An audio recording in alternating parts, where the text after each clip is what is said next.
Bayern Munich welcomed Chelsea back to the Champions League with a 3-1 defeat at the Allianz Arena.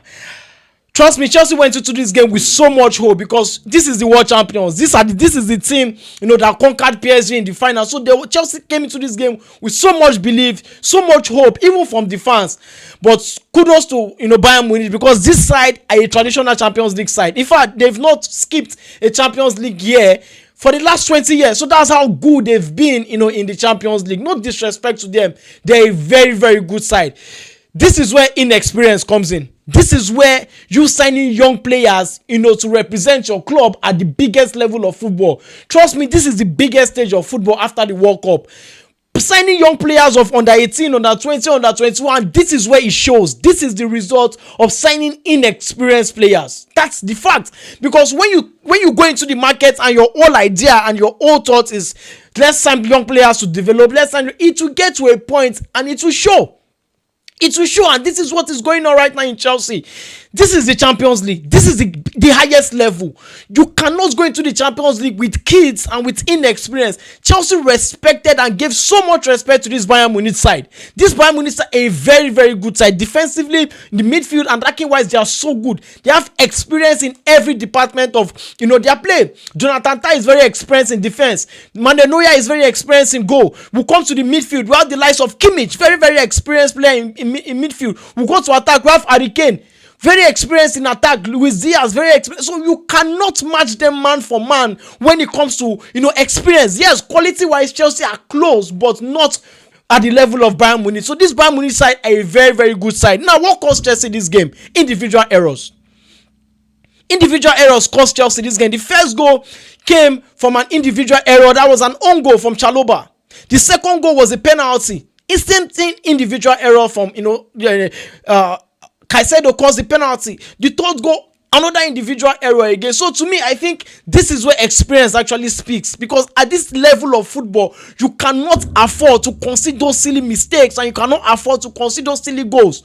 Bayern were so good today in defensively.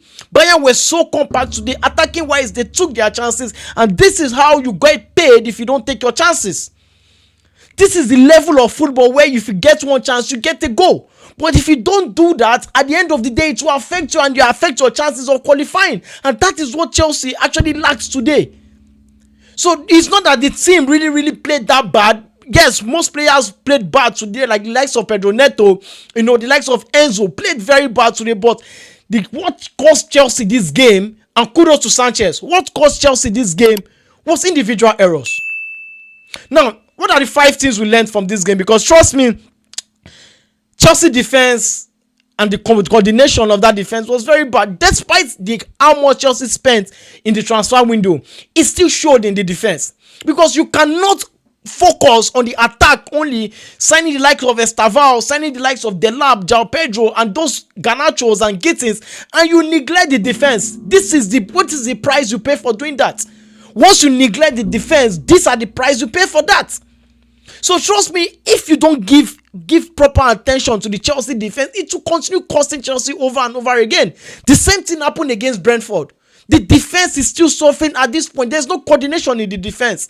And that is what has cost Chelsea this game. Chelsea collapsed in the first half. Now, what made Chelsea collapse in the first half? A lot was not coming on. No much support was coming from the midfield. Yes, Enzo Fernandez was absent. James did not put on the best of show today. It was Caicedo. Yes, James tried, but Enzo Fernandez was absent. It actually were in the defense of Chelsea. It actually made the defense suffer. And when you collapse in the first half, conceding 2 early goals, it has a big impact in the game. At the end of the day, you will not be able to do anything to help the team. So that is what I'm talking about. Defensively, Chelsea were so bad in the first half. And that is what cost Chelsea this game. Because when you are 2 goals down in the first half, there's absolutely nothing you want to do in the game that would actually prove something better. Because this is Bayern Munich. Bayern Munich cannot concede more than 2-3 goals at home. This Bayern Munich side has scored 11 goals at home in the last 2 games in the Bundesliga. So you know that they are a very good side when it comes to scoring goals. Harry Kane will always score goals. Harry Kane is experienced. Harry Kane has played in the highest level of football. He has played in Bayern Munich. He has played, in Tottenham Hotspur. He understands. He's the England captain. He knows how to score goals. And shout out to Olise. This guy is a very, very good footballer. Chelsea missed a very good player in not signing Olise, because this guy was taking on Chelsea's defense player for player. Cucurella, yes, he tried, but trust me, they gave too much room for Olise. Olise was not marked out. See, most of the Bayern Munich attack, most of those dangerous play was coming from Olise. He single-handedly destroyed that left wing, for Bayern Munich. He single-handedly, gave Bayern Munich that threat going forward. And that is what you get from those kind of players. Those kind of players impact the game. They impact the game from the left wing, from the right wing. They impact the game, and they give you much more chances, to win the game. Olise was brilliant today, in my own opinion. I think he gave Bayern Munich so much option going up front. He gave Bayern Munich so much, so he created so many chances for Bayern Munich going up front. That is what you get for a very quality player like Olise. Chelsea lost a very good player in not signing Olise. Another player who did badly, and what I've learned from today's game, is Enzo Fernandez. The more you keep playing Enzo Fernandez in that number 10 role, the more you get less productivity going up front. Because this guy is not a traditional attacking midfielder who plays in that number 10 role. This guy is not that player that can actually change the game with one pass. This guy is not Cole Palmer. So the more you keep playing him up front, the more you keep playing him in that number 10 role, it's actually reduces his creativity. It reduces much more of what and it gasses out in time. So Enzo Fernandez is not that player you will put up front to change the game for you. This is Bayern Munich. Yes, you need men in the midfield. You need man markers in the midfield. Enzo Fernandez won out in the first 50-60 minutes. Enzo Fernandez was gone. He was one of the players that was putting the Chelsea's midfield under so much pressure, because Chelsea midfield did not have so much players marking up for them. They have so much cover in the midfield. Why? Because of the absence of Enzo Fernandez in the midfield. So that is also one of the problems. And all this boils down to Enzo Maresca. The more you overthink things like Pep Guardiola, the more it actually affects you. Yes, you want to play like the way you played against PSG, but this is not the Club World Cup. This is the Champions League, where they've already known how you play. They've already known your tactics. They know how you won the PSG game. You want to do the same thing here, but you have to do it with science. You have to do it with class. Okay, what is the reason why you are making wrong changes? Enzo Fernandez was off the game, and you removed, James, and you put in Santos. What was Enzo Fernandez doing on that pitch?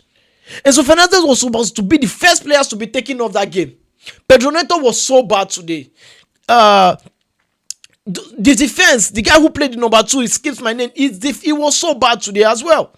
Malo Gusto was so bad today. So some players did not really help the team effectively.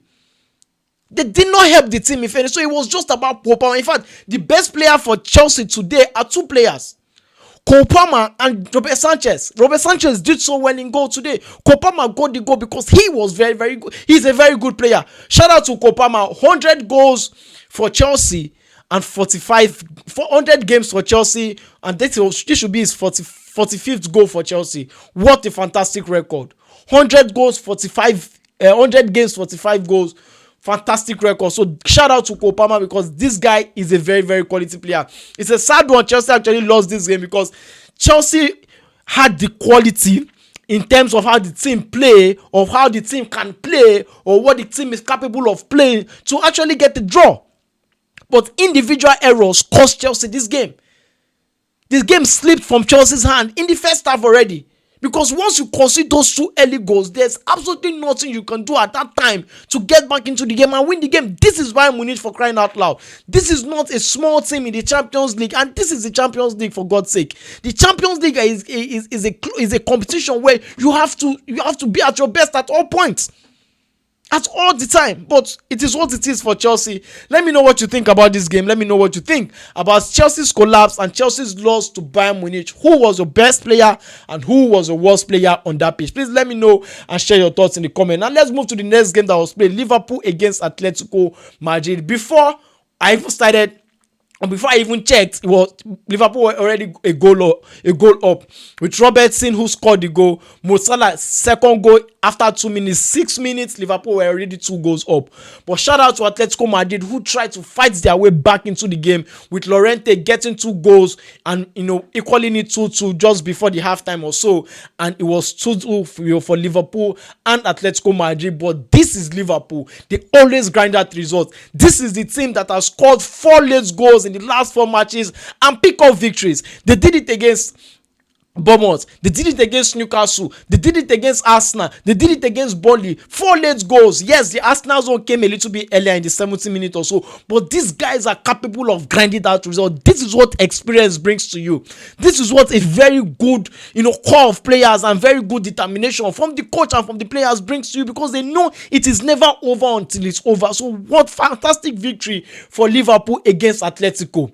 But it was a sad one because they were 2 goals up and letting Atletico come back into the game and picking up that 90 minutes goal from Van Dijk. So Salah also scored in the 6th minute and Van Dijk sealed it up for Liverpool. So it was a very, very good result for them in the Champions League, the first game in the Champions League, and getting a victory against Atletico. That was a very, very good one for Liverpool, and they are flying high at this point because trust me, a team like Liverpool are supposed to be competing with the quality they have, are supposed to be competing for the Champions League trophy, because they're a very, very good side and they have a very good coach in Arne Slot as well. The next game that was played also was PSG against Atlanta. This was always going to be easy for PSG because PSG, a very, very good team, the defending champions of the Champions League. They are meant to win this game.